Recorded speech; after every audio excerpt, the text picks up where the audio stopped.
This podcast is brought to you by Free Buddhist Audio, the Dharma for your life. Our work is funded entirely by donations from our generous listeners. If you would like to help us keep this free, make a contribution at freebuddhistaudio.com/donate. Thank you, and happy listening. Yes, it's a bit different standing here than being on the reception desk, just welcoming people in. But I am pleased to be here. I think it feels like a bit of a challenge, but I feel sort of up for giving it a go. And I also feel it's really nice because I feel like I don't think there's anybody in the room that I haven't at least sort of said hello to at some point. So I sort of feel I've already got some sort of connection. So I'm very happy to just share my thoughts on this particular verse from the Puja. I've sort of written out a talk, so I'll do my best not to be like this and to sort of keep my head up, but just bear with me. So, 12 centuries ago, a man called Shantideva committed himself to Buddhist practice. And at some point, he decided to write what is sometimes called the Guide to the Path of Awakening. There's a little book there, the Bodhicharya Avatara. And what I'm curious about is why does he say the things he says in this text, and what's it got to do with us living our lives in Manchester 12 centuries on? Does what he says help me and help us to deepen our spiritual practice, and can we learn something from what he said? So what he actually says, which relates to the salutation verse in the Sevenfold Puja, I'll just read you straight from the text. With as many prostrations as there are atoms in all the Buddha fields, I throw myself down before the Buddhas of all three times, before the Dharma and before the highest assembly. I worship all the, don't know how you say this, kayas? Chaitas, thank you, and places associated with Bodhisattva. I bow down to my teachers and to spiritual aspirants who are worthy of praise. And Sangharakshita, I think, has taken these particular verses and he translated it into the salutation verse of the Sevenfold Puja. So this is Sangharakshita's translation of what Shantideva said. So the salutation verse goes, with as many atoms as there are in the 1,000 million worlds, so many times I make reverent salutation to the Buddhas of the three eras, to the Siddharma, to the excellent community. I pay homage to all the shrines and places in which the Bodhisattvas have been. I make profound obeisance to the teachers and those to whom respectful salutation is due. So during the talk I'll be saying, Shantideva said blah blah blah, and really it's Sangharakshita's translation of what Shantideva said, but I'm not going to repeat that every time. So I'm just going to talk as if this is the spirit of what Shantideva said. And I just wanted to start by just sort of clarifying that we understand the sort of general gist of what's being said, the sort of language that is used. So I'll just go through the verse just to start with. With as many atoms as there are in the 1,000 million worlds, so many times I make reverent salutation. So in Buddhist cosmology, there's a whole idea that there's more than one world system. There's more than just this world that we know. And even if we don't sort of go with that, or that's a bit alien to us, what Shantideva is saying here is that he would, there's absolutely no limit to the number of times that he would want to show reverent salutation or deep respect to something. We'll come on to what that something is in a minute. So it is absolutely endless, the number of times that he would want to show this deep respect to something. And, well, what is this something that he wants to show this deep respect to, that is sort of unbounded? Well, he goes on to say it's to the Buddhas of the three eras. So the Buddhas of the three eras is the Buddha of the past, the present and the future. So what we're familiar with is the Buddha of the present, Shakyamuni. That's the Buddha, historical Buddha from 2,500 years ago. But there's also, from Shantideva's point of view, in Buddhist sort of, I don't know if belief is the right word, but there's a sense that actually there's more than one Buddha. We know about Shakyamuni Buddha, but there's also Buddhas in times gone by that we're not aware of, and there will be future Buddhas as well. So it's sort of hinting at that Buddhas exist a bit like outside of time and space. We know about Shakyamuni, but there will have been other Buddhas in the past, and there will be Buddhas to come again in the future. What else does he want to show this sort of unbounded sort of devotion to? It's to the Siddharma. So this basically means the truth. Yeah. So it's a bit, could relate it to the word Dharma. Yeah, the truth. He also wants to show this unbounded devotion to the excellent community. So this is Sangha. And in this context, he means what's called the Arya Sangha, the noble Sangha.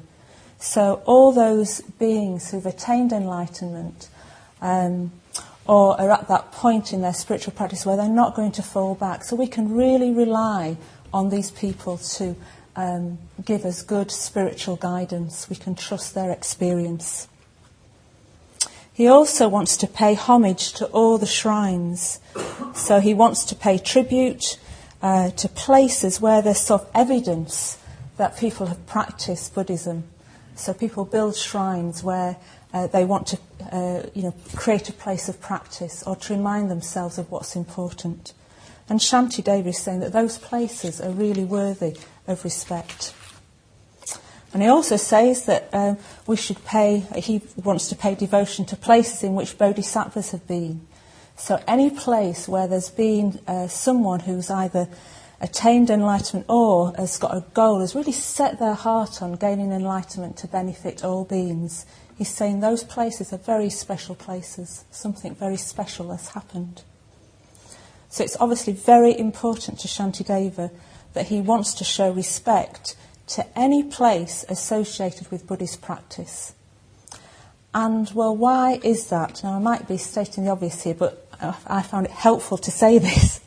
Well, I think it's because he believes that Buddhist activity is the most, to follow the Buddhist path is the most beneficial activity that one could take up in one's life, not just for oneself, but for all human beings, because it's a path away from suffering towards wisdom, compassion, greater kindness.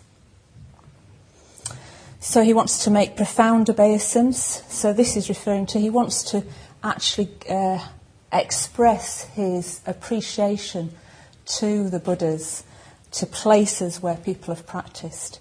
And he wants to express that in gesture as well. So obeisance might mean some sort of gesture, like we might bow to the shrine. Yeah? And finally, he wants to show deep respect to the teachers and those to whom respectful salutation is due. So absolutely anyone who's helped communicate the Dharma and somehow has exemplified the Dharma in their lives is worthy of respect. He appreciates any sort of positive effect those people have had in the world. So why would Shantideva feel this very deep, profound devotion and respect to the Buddha, the Dharma and the Sangha? That it overflows from his, almost like his every pore, it's sort of limitless. There's no end to how many times he would want to bow down and show his respect to the Buddha, the Dharma and the Sangha. It's very, very strong sort of feelings I think he's experiencing. Well, I'm guessing here, because I didn't know him myself and I haven't even read a lot about his life.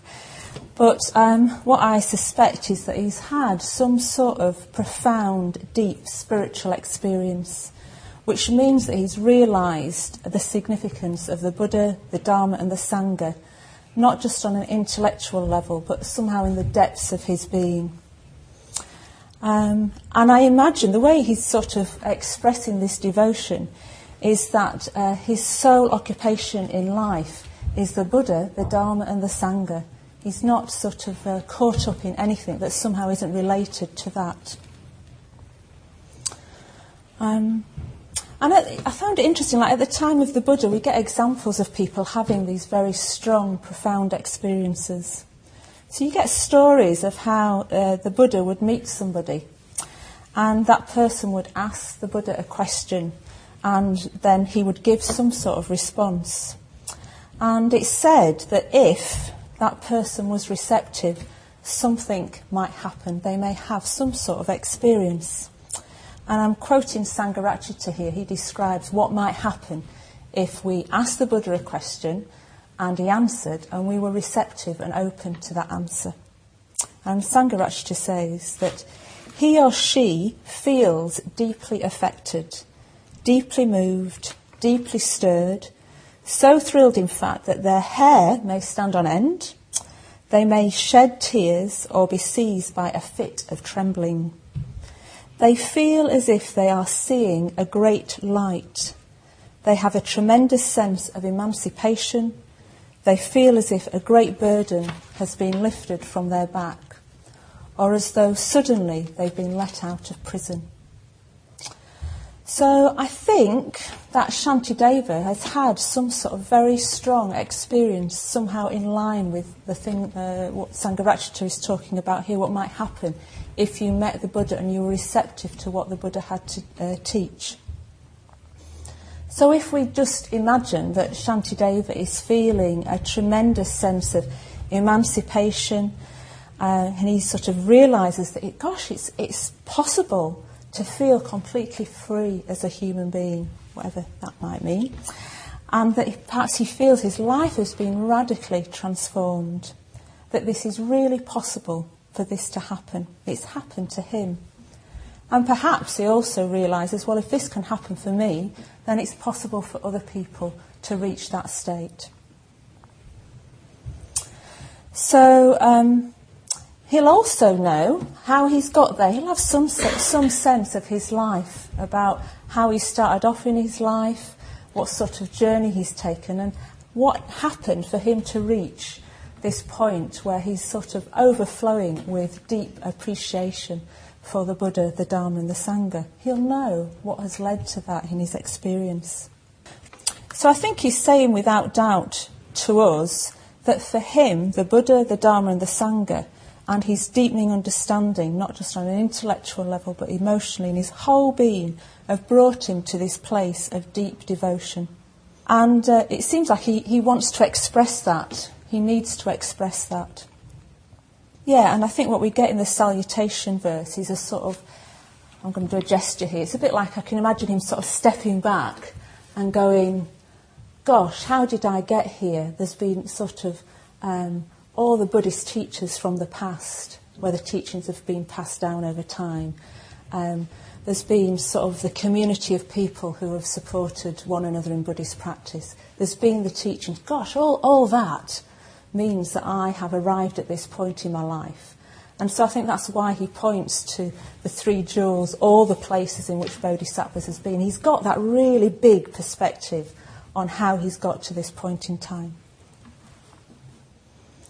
And I think I get a sense that he's benefited himself, but it doesn't just stop there. It's not just, oh great, hey, look where I've got to. There's a very strong sense that other people could benefit from this as well. So his perspective is big. And I suppose I was just thinking it's a bit like maybe us getting on with our lives and then doing this sort of step back and realising, well, how did I get to where I am now? And actually, oh gosh, yes, and my parents, weren't they, and how I was brought up, and then, oh yeah, that happened in my life and somebody really gave me support at a time I needed it, or gosh, that person inspired me. Is sort of, I don't know if we often do that, really step back and see what led to us being, who we are and what we are now in our lives. So I think Shantideva's doing that in relation to how he's developed as a spiritual being. He's taking the big perspective. So you might be thinking, so what's this got to do with me now in my life? Perhaps we don't feel what Shantideva feels. Perhaps we don't feel like 100 million times I make salutations to the Buddha, perhaps we're not feeling that, yeah? Perhaps we feel something, but we're not quite sure what we feel towards the Buddha, the Dharma and the Sangha. Perhaps we sometimes sort of say the verses in the puja, and maybe we like saying it, but we don't quite know why. It's sort of, there's just something happening. Or maybe it feels like somehow there's nothing much happening, yeah? So I thought it might be helpful to just remind ourselves, well, what have we got in common with Shantideva, who lived 12 centuries ago? So we all know about the three jewels, yeah? To some extent we have some understanding of the Buddha, the Dharma and the Sangha in our lives. And whether we, think in this way or not, we have got some sort of relationship with the Buddha, the Dharma and the Sangha. Just by the fact that we're choosing to come to the Buddhist Centre on a Monday night, we've got a relationship with what this centre is about, which is about the Buddha, the Dharma and the Sangha. Maybe we've decided to take up a regular meditation practice. So maybe we've decided to try and put some of what we're learning into practice in our lives. Perhaps we're practicing the 5 precepts to some degree. Perhaps we're starting to develop friendships with people in the Sangha, so we're getting a sense of being part of the Sangha. Perhaps we have some sense of respect for people who've got more experience than us around the centre and people that have taught us about Buddhism. Perhaps we've just got a general sense that this is a positive place for us to come to and that we feel some sense of encouragement to be more ourselves. Perhaps there's some sense that there is something higher, there is something more to life than what we thought, and we're receptive to that to some degree. So I think we can safely say, I'm going to have a go anyway. I think we can safely say that Shantideva is more spiritually developed than any of us here, I think, as far as I know. And I was just thinking, we don't need to worry about that. Yeah, we don't need to worry that it shouldn't be a problem. It's good news that Shantideva is more experienced than us, that maybe he sees things that we don't see. And not to worry about that, and not to worry about the fact that he might be expressing something in these verses that we don't feel like that. Don't worry about it. Because I think the point is, yes, what is the point? It's not that we should be feeling what he feels. Okay, yeah, so it's not that we have to feel exactly what Shantideva feels. But there's something about the fact that if we found something of value in the Buddha, the Dharma and the Sangha, there's a sense that we might want to express some sort of respect and appreciation for that at our level where we're at, based on our own experience. Yeah? Shantideva's had his experience, and out of that there's a very, very strong sense of devotion to the Buddha, the Dharma and the Sangha that he wants to express. And we'll have had whatever experience we've had at this point in finding out about the Buddha, the Dharma and the Sangha. And I was just thinking, I wonder if it would be helpful just to... it's quite good to know where you're at with these things. What do I feel about coming to the Buddhist Centre and what the Buddha said and the teachings, and how did I connect with that talk the other week? What sort of position are we in? And just to be honest about that, so I'm just going to do a little, imagine a lot of different positions or places we might find ourselves in relation to how we, not only sort of think about the Buddha, the Dharma and the Sangha, but just our attitude to life in general. So this is a little bit of, just bear with me with this. So you could be in a position, or maybe you have been in this position, where you just think, I just think life's just about, you just enjoy yourself as much as possible. We're not going to be here long. Go for maximum pleasure, whatever. Yeah, just do what you want to do with life. You might be in a position where you just feel like, life feels so pointless and meaningless, not sure what to do with myself, nothing seems to give me satisfaction. Might be you feel, life's sort of okay, but I feel a bit stuck sometimes. I'm not sure if there's much I can do about it. Maybe I just need to change my job. It might be that you're in a position where you think, Well, I do think there's more to life than what I've experienced so far. I get a sense there could be something more meaningful, but I don't know what that is. It might be you have a sense that you've found out a little bit, say, about Buddhism, seems to make sense to you, and you get a sense that there's something positive in it. Yeah, you just got a sense of that through your experience so far. It might be you're in a position where you sort of hear yourself saying, oh yeah, I've read loads of Buddhist books, gone down the Buddhist Centre, done some classes, and in fact it's just all common sense. You might feel a bit overwhelmed. I've been coming along to the Buddhist Centre. There is so much to take in. I keep hearing loads of different things, lots of different teachings. I feel a bit lost with it all sometimes. It might be you're at a point where you feel you're coming along to the centre and you're realising there's something important here for you. Maybe you're realising, I feel like I'm changing a bit. It does seem to be making a positive difference in my life. It might be you're at the point where you feel like, I've decided I'm going to commit to, doing a regular meditation practice. I really want to practice the precepts in my life. This is becoming more important to me. I'm feeling a deeper commitment to the Buddha, the Dharma and the Sangha. It might be at some point you're thinking, I'm ready to get ordained. I'm ready to sort of stand up and say, this is the most important thing in my life. And, if I was the last person stood on earth on my own, I'd be trying to practice Buddhism to the best of my ability. You might be at a point where you go, as many atoms as there are in the 1,000 million worlds, so many times I make reverent salutation to all the Buddhas of the 3 eras. You could be anywhere on that scale. And it's going to change, yeah? It's not a fixed place. So I just wanted to share a little bit about a little snippet of my own journey along that line, yeah, just to get a sense of that. I would say when I first came across Buddhism, which is up at Danakosha in Scotland, I don't think I was even that conscious what my view of life was, but looking back, I think it was something like, I love life, I just want to do everything to enjoy my life as much as possible. I'm aware of ethics, I don't want to do things that's going to harm other people, but it's like I'm just looking for experiences that will help me feel more alive, yeah? Travel was one of my big things, really. And I was very sceptical about Buddhism.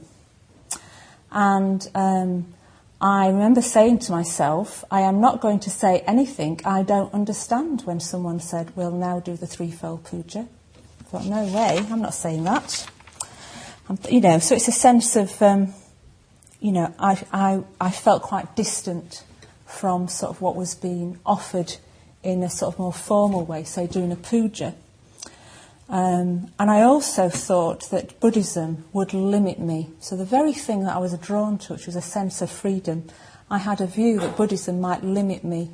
It might be about telling me I've got to do this and that. And, well, what if I don't want to? That doesn't feel very freeing. But I do remember meeting people up there who were practicing Buddhist and thinking, they've got something. I felt drawn to their authenticity, their warmth and friendliness, and somehow their ease in themselves. But something else needed to sort of shift for me to decide to come to the Buddhist Centre here in Manchester and actually do a class, because I was sort of quite sceptical. And what needed to change for me was basically this idea that Buddhism would limit me. And I'll just share with you an image. How did that shift happen? Well, it might have come about through the drip effect of sort of being around people and being inspired by them. But also, I remember, some people have heard this story before, but if you've been to Danakosha, there's a lovely stream running down the side of the grounds, and it's got very sort of sheer rocks that sort of guide the water down, so it's sort of shooting through rocks in places, very forceful, the water. And I just let myself consider that maybe there's something about having some sort of structure or guidance in your life that actually might mean that you become a bit like more potent, a bit like the water had much more energy and drive, because there was like a channel for it to move through. And I thought, maybe it's a bit more appealing, this idea of something sort of guiding you in your life rather than the water just sort of flooding sort of a plain or something like that. So there was a shift that took place for me. And I think the shift was also about my relationship to myself. There was some sort of acceptance or opening to maybe I didn't have all the answers. Yeah, maybe I couldn't, work it all out by myself, just from the confines of my own understanding of life. And maybe there were people who knew more than me or understood more about how to live a human life.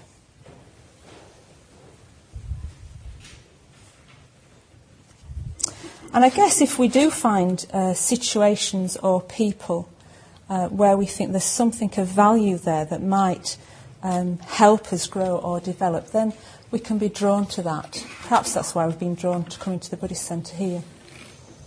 But I also think we can still feel resistance. I certainly still felt a mixture of being drawn to something and resistance, because I think those views of I've got all the answers, I know best, or a little bit of arrogance or something like that doesn't just disappear overnight. So, how do we might be drawn to something, but how do we know whether we can really sort of trust that? Is it sort of worthy of us turning towards something, showing something or somebody respect? And I think this often takes time to build up, yeah. Probably you don't walk, well, I don't know actually, maybe some people do just walk through the Buddhist Centre and feel like, I just feel like, this is it. Actually, some people do say that, don't they? Say they have this sense of I've come home. Yeah, it's just a strong sort of feeling. I didn't feel that myself, but I know other people do feel that. I'm just going to have to pause again.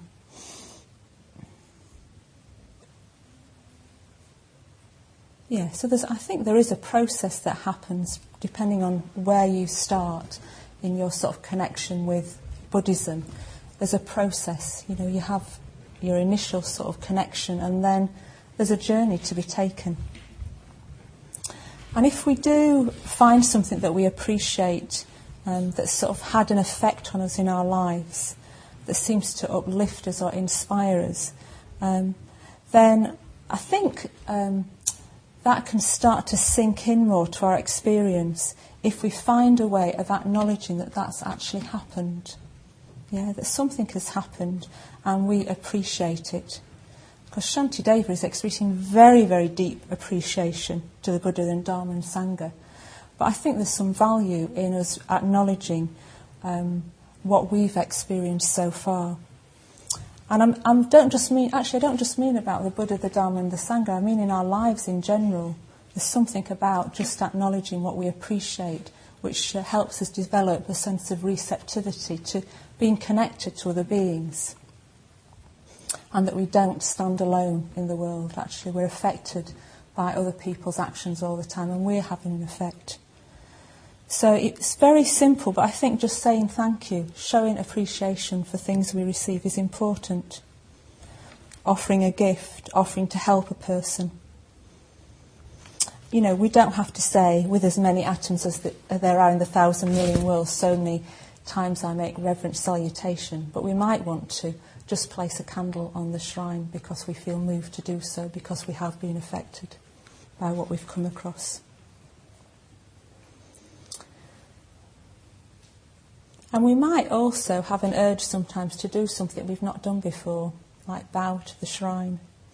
And I was just thinking about Dayamala, you're welcome on Thursday for those, well, whether you were here or not, but it was quite moving that after the ritual, and Dayamala had, no, it was after the thing at the end that you did, dedication ceremony. After the dedication ceremony, Dayamala was sort of sat here and she'd led this ceremony, and people went up to the shrine and the people were just going by Dayamala and bowing to her, yeah? And nobody said, okay, and what you do now is, remember to bow to Dayamala. It's like something happened, people were moved and wanted to express that in some sort of gesture.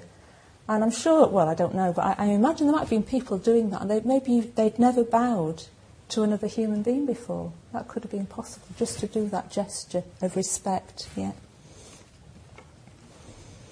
And I think when we do that, it strengthens our connection with the thing that we respect. Yeah, it makes it a bit more real. And I think the other thing that can happen is that it can help us sort of loosen up our attachment just to ourselves. Our relationship to ourselves can start to loosen up, actually. Our relationship to things outside of ourselves is really important. Yeah, we're not... we're going to be limited how much we grow if the main relationship and focus of our lives is just ourselves. I think it's when we come into stronger relationship with others and things of value that we can start to grow more. So I'm sure we've all had, I was just thinking about other experiences where we might feel sort of uplifted and where we get a sense of loosening up our sort of attachment to ourselves. Yeah, we get a bit more opened up. And I was thinking that I think most people will have had some sort of experience, say when you've watched a sunset, or you just want to go outside one night and look at the stars, or you've been out in nature, or you've heard a beautiful piece of music. Maybe you've been doing something with others, you've created something. And it's a bit like you just start to forget about yourself. Yeah, and you get in touch with some sort of sense of beauty and appreciation of something outside yourself that you sort of resonate with.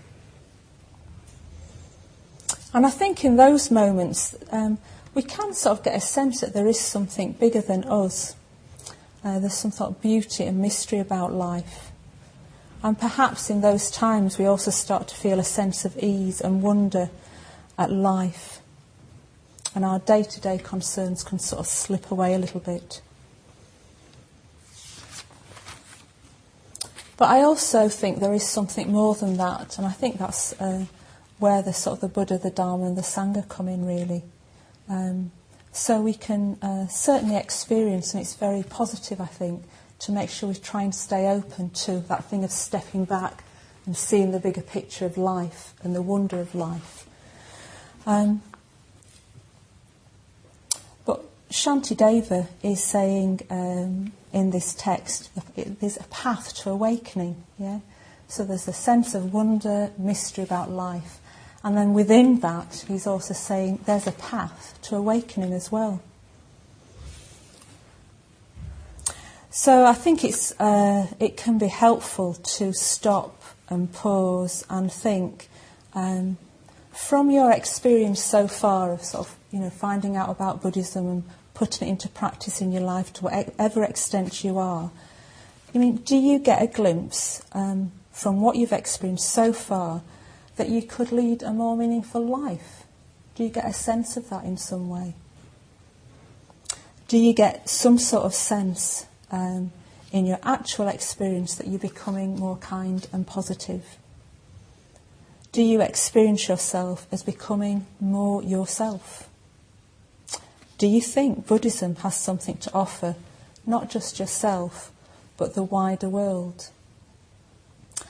And, I think if you feel the answer to any of those questions is yes, you might want to try and find some way to give expression to that you have perhaps found something that you feel is giving your life more meaning, or you are changing, you're noticing you're becoming a kinder person.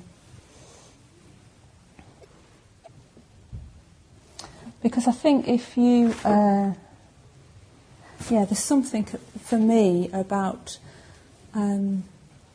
if the answer to any of those questions is yes, you've got an opportunity to make that more real to yourself by actually expressing that in some way, or acknowledging to yourself that something has happened. It might feel quite small. It might feel quite big. I don't know. And maybe your response might be that you just want to say thank you. You just want to say thank you to somebody. Maybe you want to bow to the shrine because you have a sense that, that's what you want to do. You want to express some sort of devotion to something that is higher than you, that is having a positive effect on you and can have a positive effect on others. Maybe you just want to light a candle and sit quietly. Maybe you want to write something down to express what you feel. But in some way, I suppose what I'd like to encourage us to consider is being open to taking some sort of action to express if the Buddha and the Dharma and the Sangha has had some sort of positive benefit in our life so far. Just to give some expression to that, because in doing that I think you'll connect with it more and acknowledge that there is something worthy of your respect and devotion in your life. We hope you enjoyed this week's podcast. Please help us keep this free. Make a contribution at freebuddhistaudio.com/donate. And thank you